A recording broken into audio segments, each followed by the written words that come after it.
હાલો friends, હું અરુણા મહેતા બોલું છું. વેલકમ ફ્રેન્ડ્સ, કૃષ્ણપ્રિયામાં તમારું સ્વાગત છે.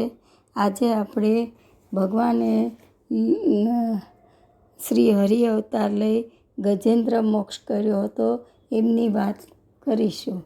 આ શ્રી હરિ અવતારમાં ગજેન્દ્રની અને મગરની વાત આવે છે. આ મગર પૂર્વે હુહુ નામનો ગંધર્વ હતો. તે પોતાની સ્ત્રીઓ સાથે જલક્રીડા કરી રહ્યો હતો. તે વખતે દેવલ ઋષિ ત્યાં સ્નાન કરવા આવ્યા. ત્યારે ગંધર્વે ડૂબકી મારી તેમના પગ પકડી ખેંચ્યા. આથી દેવલ ઋષિએ ગુસ્સે થઈ શાપ આપ્યો કે તું મગર થઈ જઈશ. ગંધર્વે પછી ક્ષમા માગી.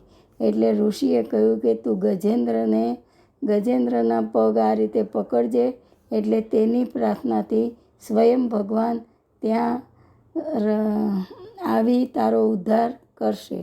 ગજેન્દ્ર પણ પૂર્વજન્મમાં ઇન્દ્રદ્યુમ્ન નામનો રાજા હતો અને પ્રભુ ભક્તિમાં અત્યંત પ્રેમ હતો. એક દિવસ તે સ્નાન કરી મનને વશ કરી મૌન વ્રત ધારણ કરી શ્રી હરિની પૂજા કરતો હતો. તે સમયે અગસ્ત્ય મુનિ શિષ્યગણ સાથે ત્યાં આવી ચડ્યા. આરાધનામાં રત ઇન્દ્રદ્યુમ્ન રાજાએ તેમનો સત્કાર ન કર્યો. આથી અગસ્ત્ય મુનિએ ક્રોધથી આવીને શાપ આપ્યો કે તું સ્થૂલ બુદ્ધિવાળો હાથી બની જા. ક્ષીરસાગરથી વીંટળાયેલ ત્રિકુટાચલ નામના પર્વતની તળેટીમાં સુંદર વન હતું. તેમાં અનેક પશુ પક્ષીઓ વસતા હતા.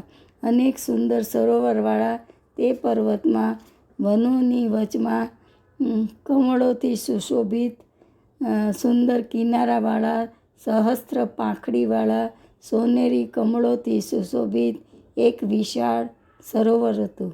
તે પર્વત પર એક ગજેન્દ્ર પોતાના વિશાળ કુટુંબ સાથે રહેતો હતો. ઉનાળાના ઉકળાટથી તપી જવાને કારણે ઠંડક મેળવવા માટે તે મધ ઝરતો હાથી એક દિવસ હાથણીઓ તથા બચ્ચાઓની સાથે સુવાસિત જળ ભરેલા સરોવર કાંઠે આવ્યો.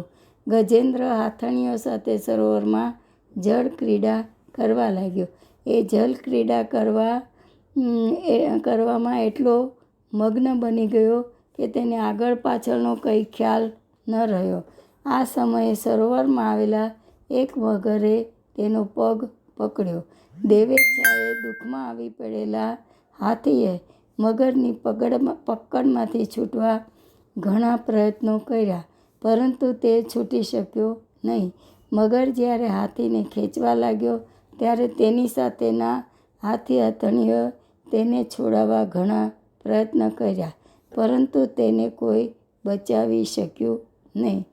બંને સમાન બળવાન હતા, પરંતુ જળમાં મગરનું જોર વધારે હોવાથી મગર સાથે યુદ્ધ કરતાં કરતાં ગજેન્દ્ર થાકી ગયો. તેનું શરીર શિથિલ પડી ગયું. તેથી મગરે તેને બમણા જોરથી અંદર ખેંચવા લાગ્યો. હાથણીઓને ખાતરી થઈ કે હવે આ ડૂબીને મરી જશે. તેથી બધા તેને છોડીને ચાલ્યા ગયા. દુઃખના સમયમાં કોઈએ તેને સાથ આપ્યો નહીં. તે જ્યારે એકલો પડ્યો ત્યારે તેનામાં જ્ઞાન જાગૃત થયું. તેણે વિચાર્યું કે હવે પરમેશ્વર સિવાય મારો બીજો કોઈ આશરો નથી. તે જ મારું રક્ષણ કરશે. માટે હું એ પરમ કૃપાળુ પરમાત્માને શરણે જાઉં. તેણે મનને સ્થિર કરી પોતે પૂર્વજન્મમાં જે ઉત્તમ સ્તોત્ર શીખ્યો હતો તેના જપ દ્વારા ભગવાનની હૃદયપૂર્વક સ્તુતિ કરી. ગજેન્દ્રની સ્તુતિથી પ્રસન્ન થઈ શ્રી હરિ વેદમય ગરુડ પર બેસીને પ્રગટ થયા. પ્રભુને જોતાં જ સરોવરમાં રહેલું એક ઉત્તમ સહસ્ત્રદળવાળું કમળ સૂંઢમાં લઈને પ્રભુને અર્પણ કરી પ્રણામ કર્યા. ગજેન્દ્રને દુઃખી જોઈ શ્રી હરિએ ગરુડ પરથી નીચે ઉતરી પેલા મગર સાથે ગજેન્દ્રને સરોવરમાંથી બહાર ખેંચી કાઢી સુદર્શન ચક્રથી મગરનું મુખ ચીરી નાખી ગજેન્દ્રને તેનાથી છુટકારો અપાયો. ગજેન્દ્રએ પૂર્વજન્મમાં ખૂબ જ ભજન કર્યું હતી. ગજેન્દ્ર યોનિમાં પણ તેને અંતકાળે પ્રભુ સાંભળ્યા. આમ ભગવાને ગજેન્દ્રનો સાયુષ્ય મુક્તિ આપી.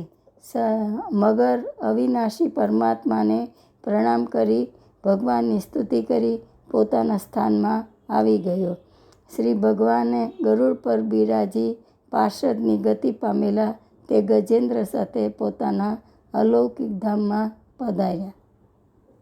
જય શ્રી કૃષ્ણ.